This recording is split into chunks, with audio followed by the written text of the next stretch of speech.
ईमानदार किसान और लालची सेठ। एक समय की बात है। श्यामपुर गांव में हरिदत्त नाम का एक किसान रहता था।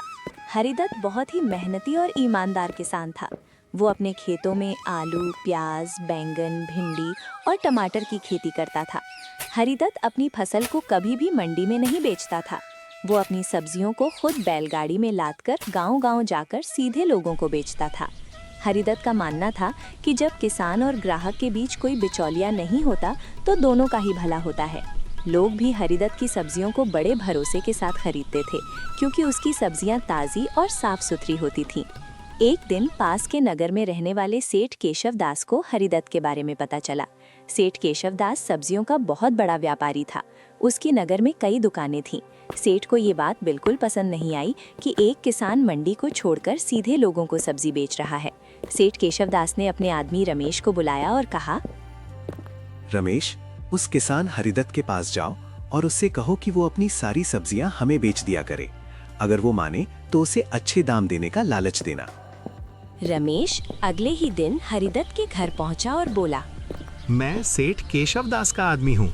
मेरे सेठ की नगर में बड़ी दुकान है। अगर तुम अपनी सब्जियां हमें बेच दोगे तो तुम्हें मेहनत भी नहीं करनी पड़ेगी और पैसे भी ज्यादा मिलेंगे। हरिदत्त ने पहले थोड़ी देर सोचा, फिर शांति से उत्तर दिया, भाई, मैं किसान हूँ। मेहनत करना मेरे लिए बोझ नहीं है। मैं अपनी सब्जियाँ सीधे लोगों तक पहुँचाना चाहता हूँ। मैं मंडी के दलालों को अपनी फसल नहीं बेचूंगा। रमेश ने बहुत समझाने की कोशिश की, लेकिन हरिदत्त अपने फैसले से नहीं हटा। आखिरकार रमेश नाराज होकर वहां से चला गया। कुछ दिनों बाद हरिदत्त अपनी सब्जियों को बेचने के लिए दूसरे गांव जा रहा था। रास्ते में शाम हो गई और अंधेरा फैलने लगा। हरिदत्त ने सोचा, अब आगे जाना ठीक नहीं है। आज रात कहीं यहीं रुकना पड़ेगा। और वैसे भी जंगली जानवरों का भरोसा नहीं, कब कहां से आ जाए। तभी रास्ते के पास बने एक बड़े मकान से एक आदमी बाहर आया और बोला, अरे किसान भाई, इतनी रात में कहाँ जा रहे हो? और तुम्हारे पास तो अभी सब्जियां भी बची हुई हैं। हरिदत्त ने बताया, मैं सब्जी बेचने निकला था, लेकिन अंधेरा हो गया है। आज रात यहीं रुकना चाहता हूँ। उस आदमी ने मुस्कुराते हुए कहा, कोई बात नहीं, तुम मेरे घर रुक जाओ। और वैसे भी आगे जाना ठीक नहीं, जंगली जानवरों का खतरा रहता है। हरिदत्त नहीं जानता था कि वो आदमी खुद सेठ केशव दास ही था। रात को सेठ ने हरिदत्त से मीठी मीठी बातें की और उसकी ईमानदारी की खूब तारीफ की। हरिदत्त मन ही मन सेठ को बहुत अच्छा इंसान समझ बैठा। अगली सुबह जब हरिदत्त की नींद खुली तो उसने देखा कि उसकी बैलगाड़ी में रखी प्याज की 2 टोकरियां गायब थी। ये देखकर हरिदत्त घबरा गया। वो तुरंत घर के मालिक के पास पहुंचा और बोला, सेठ जी, मेरी प्याज की 2 टोकरियां यहाँ नहीं हैं। क्या आपको कुछ पता है?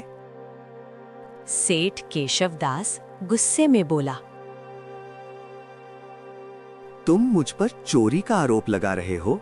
मैंने तो तुम्हें अपने घर में जगह दी और तुम उल्टा मुझे चोर कह रहे हो।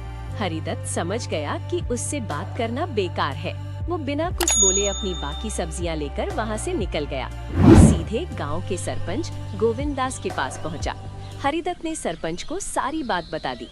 सरपंच ने कहा, अगर चोरी हुई है तो सच्चाई सामने जरूर आएगी। सरपंच ने अपने आदमी को भेजकर सेठ केशव दास को बुलवाया। सेठ आते ही बोला, सरपंच जी, ये किसान झूठ बोल रहा है। मैंने तो इसकी मदद की थी। और थोड़ी देर सोचने के बाद सरपंच जी ने कहा, ठीक है सेठ जी, आप अपने घर में रखी प्याज की टोकरियां यहाँ ले आइए। जब सेठ प्याज लेकर आया तो सरपंच ने गांव के बूढ़े किसान बलराम को बुलाया, जो फसलों की पहचान करने में माहिर था। बलराम ने दोनों प्याजों को ध्यान से देखा और बोला, सरपंच जी, ये प्याज एक ही खेत की हैं। ये सुनते ही सेठ केशव दास घबरा गया। कुछ देर बाद उसने सारा सच स्वीकार कर लिया और बोला, मुझसे गलती हो गई। लालच में आकर मैंने ये काम किया। सरपंच ने सेठ को गांव के सामने माफी मंगवाई और जुर्माना लगाया। साथ ही चेतावनी दी कि आगे से अगर किसी किसान के साथ धोखा किया गया तो सख्त सजा दी जाएगी। हरिदत्त फिर से अपनी बैलगाड़ी लेकर गांव-गांव सब्जी बेचने निकल पड़ा। लोग उसकी और भी ज्यादा इज्जत करने लगे। कहानी से हमें ये सीख मिलती है कि ईमानदारी की राह कठिन जरूर होती है, लेकिन अंत में जीत उसी की होती है।